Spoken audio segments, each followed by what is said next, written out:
Designed by D. H. Burnham and Company, completed in 1903, with its striking shape, prominent location, and exceptional height, the FlatIron Building was one of New York's most discussed and distinctive skyscrapers at the beginning of the 20th century. It was originally named the Fuller Building after the George Fuller Company, which had served as the building's developer and builder and was one of its original occupants until moving to a new building in 1929. From its lofty quarters, the New York office of the Fuller Company oversaw as general contractors the construction of several of the city's most prominent buildings. However, few called this skyscraper the Fuller Building. The triangular lot from which this tower rises quickly led to the building's popular moniker, the FlatIron. The architect of the building was D. H. Burnham and Company of Chicago. Daniel Burnham had established himself as one of America's most prominent architects and planners.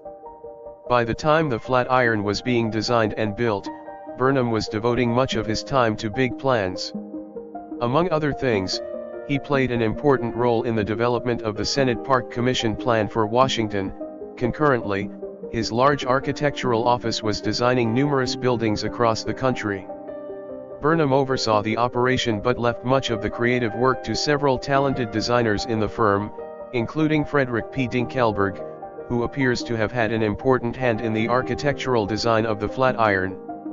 At 21 stories or 307 feet tall, the FlatIron Building was one of the taller skyscrapers in New York when it was built.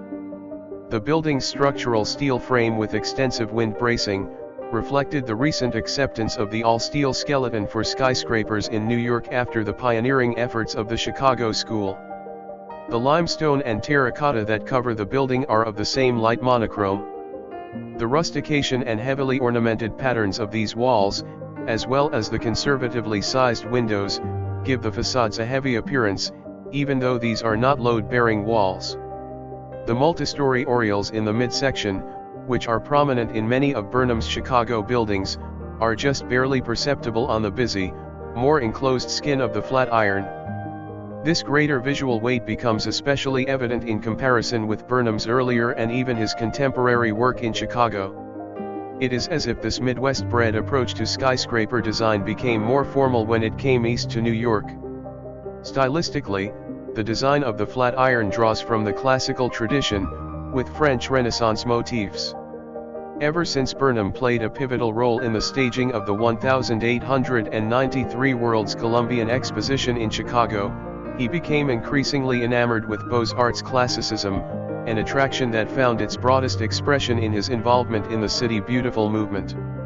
The FlatIron is a vertical extension of a Renaissance palazzo, the tripartition of the overall design into a distinct base, a repetitive midsection and a crowning cornice is now extended over 20 stories, making the whole appear column-like. If the FlatIron had been a building of a more traditional height, it could have fit comfortably in a contemporary City Beautiful plan with radial avenues carving triangular lots in a Parisian manner. But the FlatIron is not of a traditional scale. Its enormous height stretches its classical garb uneasily. It is not a part of a larger choreographed urban ensemble. In fact, it stands isolated as a freestanding tower on its own small urban island bound by 22nd Street, Broadway, and 5th Avenue. The diagonal slice that Broadway makes through Manhattan's grid as it skirts past Madison Square creates the site's right triangle. The long, thin triangular footprint of the FlatIron extrudes up through all its stories. With all three facades facing streets, this tall, thin building was designed to always have very well lit office spaces. The most acute angle of the FlatIron points north. Early 20th century commentators often likened this sharply curved corner of the building to a ship's prow. When seen at an angle from Madison Square, the building can appear to have little depth, like a wall leaned precariously against the sky. The gravity-defying illusion of the building is further enhanced by the enormous cornice projecting aggressively from the top of the building, giving the whole affair a top-heavy appearance. Although the building is in the flat-top tradition of the Chicago School, its arrow-like north angle can make the FlatIron appear as if its horizontal cornice is pointing skyward in photographs. The striking visual presence of this uncommon vertical mass is what made the building instantly famous both with tourists and those in the arts grappling with the nature of New York's modernity. Did D.H. Burnham and Company intend all of this drama in the FlatIron? Perhaps not. The elements of the design fit in comfortably with the general development of the firm. It was the unconventional triangular lot, coupled with exceptional height, that transformed architectural conventions into something unique.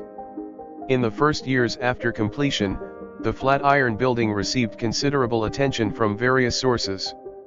In 1903 the reported that strong, swirling winds were congregating at the building's base and playing havoc with pedestrians. One writer for Munsey's magazine in 1905 contemplated the ironies of contemporary civilization in New York from a godlike vantage point high up in the FlatIron. A 1903 essay in Camera Work discussed whether the FlatIron would lead to a rethinking of aesthetics. Photographers responded most profoundly to the visual challenge of the FlatIron. Photographs by Alfred Stieglitz and Edward Steichen taken soon after the building's completion established the FlatIron's iconic presence upon the modern imagination. However, these early photographs typically veil the FlatIron in the atmospheric effects of nature. The building's stylistic pretensions erode as the sublime vertical mass becomes dominant. In 1903 the FlatIron stood in relative isolation near Madison Square, since the city's other early skyscrapers were clustered further south on Manhattan. However, ever taller skyscrapers soon dwarfed the FlatIron. The 700-foot Metropolitan Life Tower arose on the other side of Madison Square, and the Empire State Building was built several blocks to the north on Fifth Avenue. From the tops of both of these buildings one had new yet belittling views of the FlatIron. Today, the FlatIron is one of New York's oldest extant skyscrapers and retains its theatrical and unsettling presence amid the ever-growing concentration of Manhattan's skyscrapers. Thank you for watching this video. Please subscribe to Architectural Knowledge channel for such informative videos. Hit the subscribe button and press the bell icon button to get updates from channel.